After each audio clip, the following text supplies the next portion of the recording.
നാട്ടുകാരെ, ഞാൻ ഇന്ന് പറയാൻ പോകുന്നത് എൻ്റെ നാട്ടുകാര ദുരിതത്തെ പറ്റിയാണ്. ഇതൊരു റോഡാണ്, ഇതൊരു തോടല്ല.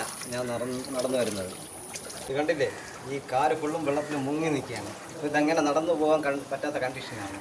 എങ്ങനെ നടന്നു? ഒരു മഴ പെയ്യുമ്പോൾ ഇവിടെ ഫുള്ളും വെള്ളമാണ്. ഇവിടുത്തെ താമസിക്കുന്നവർ ദുരിതത്തിലാണ്.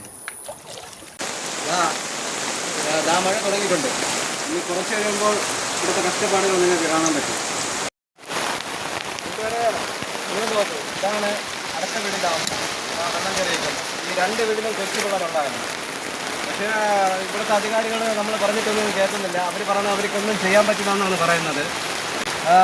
അതേപോലെ തന്നെ ഇത് നമ്മളെ പാപ്പനംകോട്ട് നിന്നുള്ള വഴിയാണ്. നമ്മളെ തിരുവനന്തപുരത്ത് സിറ്റിയിലുള്ളതാണ്. ഇത് ഒറ്റത്തങ്ങോട്ടിലാണ് ഈ സംഭവം. നോക്കണം, കൊച്ചു പിള്ളേരെ ഉള്ളതാണ്. രണ്ട് ഇടിഞ്ഞു വീഴാറുള്ള അവസ്ഥയാണ് ഇരിക്കുന്നത്. രണ്ട് വീട് നിങ്ങൾ നോക്കും, മോളിൽ നിന്ന് പറഞ്ഞ വെള്ളമാണ്. ഒരു 4-5 വീടിൻ്റെ വെള്ളമാണ് ഈ പൊട്ടി വഴി വരുന്നത്. ഈ രണ്ട് വീടുകൾ ദുരിതത്തിലാണ്. ഒരു മഴ പെയ്താൽ ഫുള്ളും ഈ രണ്ട് വീട്ടിലാണ് വെള്ളം കയറുന്നത്.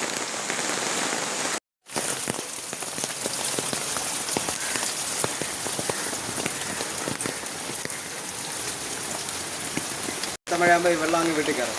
ഇത് വേറെ ഒന്നുമല്ല, നമ്മുടെ തിരുവനന്തപുരത്തെ പാപ്പനംകോട് എന്ന സ്ഥലമാണ്. ഒറ്റത്തങ്ങനോടിൻ്റെ ഭാഗത്താണ് ഈ സ്ഥലം. ഒരു മഴ പെയ്താൽ ദുരിതത്തിലാവുന്ന പാവപ്പെട്ട ജനങ്ങൾ.